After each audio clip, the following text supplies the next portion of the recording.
श्रीमद् भागवत गीता नवम अध्याय। भगवान श्री कृष्ण अर्जुन को समझाते हुए बोले, हे अर्जुन, तुम मेरे दोष दृष्टि से रहित प्रिय भक्त हो। मैं तुम्हारे लिए परम गोपनीय विज्ञान सहित ज्ञान को भली प्रकार से कहूंगा, जिसे जानकर तुम इस दुख स्वरूप जगत से मुक्ति प्राप्त कर लोगे।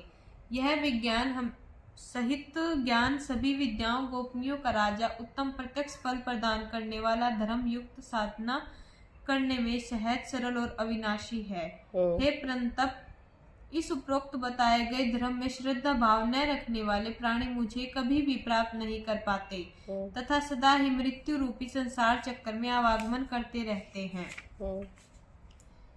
यह संपूर्ण जगत मुझ निराकार परमात्मा से इस प्रकार परिपूर्ण है, जिस प्रकार हिम जल से परिपूर्ण है। सृष्टि के समस्त प्राणी संकल्प के आधार पर मुझ में स्थित हैं, किंतु वास्तविकता यह है कि उनमें स्थित नहीं हूँ। सृष्टि के जितने भी प्राणी हैं, सभी मेरी माया के प्रभावधीन हैं। वे सब प्राणी मुझ में स्थित नहीं, किंतु मेरी ईश्वरीय योग शक्ति के कारण धारण, पुरुष पोषण करने वाली तथा प्राणियों को उत्पन्न करने वाली मेरी आत्मा वास्तव में प्राणियों में स्थित नहीं है। जिस प्रकार आकाश में उत्पन्न सर्वत्र विचरने वाली वायु सदा आकाश में स्थित रहकर भी आकाश का स्पर्श नहीं कर पाती, उसी प्रकार मैं संकल्प द्वारा सभी प्राणियों में व्याप्त होने के बाद भी उनमें भिन्न हूँ। सभी प्राणियों की मुझ में स्थिति है, मेरी प्राणियों में नहीं। हे अर्जुन, कल्पों के अंत में सृष्टि के समस्त प्राणी मेरी प्रकृति में लीन हो जाते हैं और कल्पों के आदि में पुनः ही मैं उनकी रचना करता हूँ। अपनी प्रकृति को अंगीकार कर स्वभाव के बल से प्रतंत्र हुए इस संपूर्ण प्राणी समुदाय की बार बार उनके कर्मों के अनुसार रचना करता हूँ। हे धनंजय, उन कर्मों में आसक्ति रहित तथा उदासीन के समान स्थित मुझे परमात्मा को वे कर्म नहीं बांधते। हे कुंती पुत्र अर्जुन, मुझ अधिष्ठता के प्रकाश से प्रकृति चराचर सहित संपूर्ण सृष्टि की रचना करती है और इसी कारण यह संसार चक्र घूम रहा है। मेरे परम भाव को न जानने वाले अज्ञानी जन मेरे मानव शरीर धारण करने वाले मुझ संपूर्ण प्राणियों के महेश्वर को तुच्छ समझते हैं, अर्थात अपनी योग शक्ति से संसार के उद्धार हेतु मानव रूप में विचरण करते हुए मुझ परमेश्वर को एक साधारण पुरुष मानते हैं। मैं समस्त प्राणियों का स्वामी हूँ। जो मुझे ऐसा नहीं जानते हैं, वे अज्ञानी जन व्यर्थ आशा, व्यर्थ कर्म तथा व्यर्थ ज्ञान वाले विक्षिप्त चित्त के राक्षसी, असुरी, मोहिनी प्रकृति को ही धारण किए रहते हैं। हे पार्थ, देवी प्रकृति के आश्रित महात्मा जन मुझे सभी प्राणियों का सनातन कारण और अविनाशी अक्षर स्वरूप जानकर अनन्य भाव से निरंतर मेरा भजन करते हैं। वे दृढ़ निश्चय वाले भक्त जन निरंतर मेरे नाम तथा गुणों का भजन कीर्तन करते हुए मुझे प्राप्त करने के लिए प्रयत्न करते रहते हैं। वे बारंबार मुझे प्रणाम करते हैं तथा सदा मेरे ध्यान से युक्त होकर अनन्य प्रेम से मेरी उपासना करते हैं। अन्य ज्ञान योगी मुझ निर्गुण निराकार ब्रह्म का ज्ञान यज्ञ के द्वारा अभिनय भाव से पूजा करते हुए मेरी उपासना करते हैं। दूसरे मनुष्य अनेक प्रकार से मुझ विराट परमेश्वर की भिन्न भाव से उपासना करते हैं। मैं कर्तु हूँ, यज्ञ हूँ, स्वधा पितरों को दया जाने वाला अन्न हूँ, औषधि, मंत्र, घृत, अग्नि और हवन रूपी क्रिया में भी मैं ही हूँ। इस संपूर्ण जगत को धारण करने वाला तथा कर्मों के फल को देने वाला माता पिता, पितामह, प्राणवादी, ऋग्वेद, सामवेद तथा यजुर्वेद भी मैं ही हूँ। प्राप्त होने वाला परम धाम, भरण पोषण करने वाला सर्वेश्वर, शुभ को देखने वाला, सबका वास स्थान, शरण लेने योग्य, प्रत्युपकार व चाह कर हित करने वाला, सबकी उत्पत्ति एवं विनाश का कारण, स्थिति का आधार, निदान और अविनाशी कारण भी मैं ही हूँ। हे अर्जुन, मैं ही सूर्य को ताप देने की शक्ति हूँ, मैं ही वर्षा का आकर्षण हूँ, मैं ही बरसाता हूँ और मैं ही अमृत और मृत्यु हूँ तथा सत असत भी मैं ही हूँ।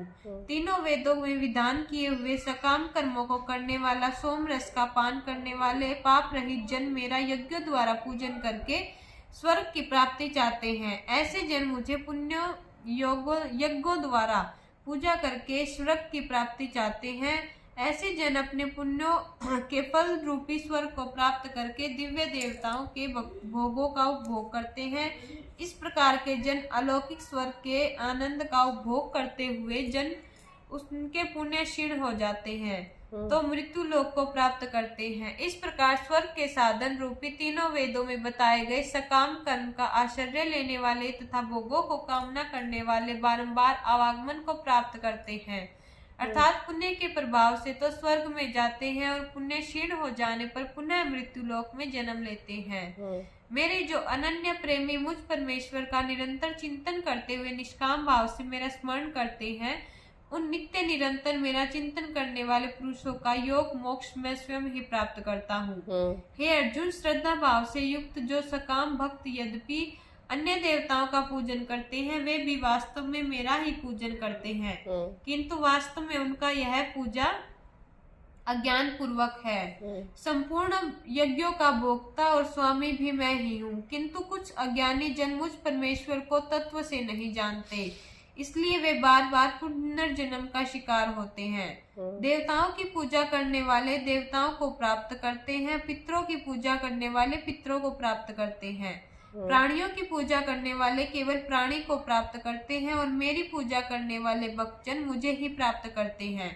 यही कारण है कि मेरे भक्तों का पुनर्जन्म नहीं होता। जो भक्त सप्रेम मुझे पत्र पुष्प जल फल आदि अर्पित करता है, उस शुद्ध बुद्धि निष्काम प्रेमी भक्त का प्रेम पूर्वक अर्पित किया हुआ वह पत्र पुष्प आदि में सगुण रूप से प्रकट होकर सप्रेम ग्रहण करता हूँ। हे अर्जुन, तुम जो कर्म करते हो, जो खाते हो, जो हवन करते हो, जो दान देते हो तथा जो तप करते हो, वह सब मुझे ही अर्पित करो, जिसमें सभी कर्म मुझ भगवान को ही अर्पित होते हैं। इस प्रकार के संन्यास योग से युक्त मन वाले तुम शुभ फल रूपी कर्म के बंधन से मुक्त हो जाओगे और उनसे मुक्ति प्राप्त करके मुझे ही प्राप्त करोगे। मैं सभी प्राणियों में एक समान भाव से व्यापक हूँ, न कोई मेरा अप्रिय है और न ही प्रिय, परंतु जो भक्तजन मेरा सप्रेम स्मरण करते हैं, वे मुझ में और प्रत्यक्ष रूप से उनमें प्रकट होता हूँ। यदि कोई अतिशय दुराचारी भी अनन्य भक्ति भाव से मेरा भक्त होकर मुझे बसता है, तो वह साधु मानने योग्य है, क्योंकि वास्तव में वह यथार्थ निश्चय वाला है। उसने भली प्रकार यह निश्चय कर लिया है कि परमात्मा के भजन के समान इस सृष्टि में कुछ भी अन्य भजन करने योग्य नहीं है। ऐसा प्राणी अति शीघ्र धर्मात्मा हो जाता है और अविनाशी परम शक्ति को प्राप्त करता है। हे अर्जुन, तुम इस तथ्य को सत्य मानो कि मेरा भक्त कभी नष्ट नहीं होता। हे अर्जुन, यदि स्त्री, वैश्य, शूद्र तथा पाप योनि से ग्रस्त चंडाल आदि भी मेरी शरण में आता है, तो यह भी निश्चल ही भव बंधन से मुक्त प्राप्त होता है। और इस बात का कहना ही क्या है कि जो पुण्यशील ब्राह्मण तथा राजश्री भक्त जन मेरी शरण ग्रहण करते हैं, वे भी परम गति को प्राप्त होते हैं, अर्थात उन्हें भी मोक्ष की प्राप्ति होती है। अतएव हे अर्जुन, तुम सुख रहित और क्षण भंगुर इस मानव शरीर को प्राप्त होकर नित्य निरंतर मेरा भजन स्मरण करो। हे अर्जुन, तुम मन को मुझ में एकाग्र करो, मेरी भक्ति करो, मेरा पूजन करने वाले बनो तथा मुझे प्रणाम करो। इस प्रकार आत्मा को मुझ में नियुक्त करके मेरे प्रायण होकर तुम मुझ सच्चिदानंद पार ब्रह्म को प्राप्त करोगे। इति श्रीमद् भागवत गीता रूपी उपनिषद एवं ब्रह्म विद्या तथा योग शास्त्र विषयक श्री कृष्ण और अर्जुन के संवाद में राजगुह्य योग नामक 9वां अध्याय संपूर्ण।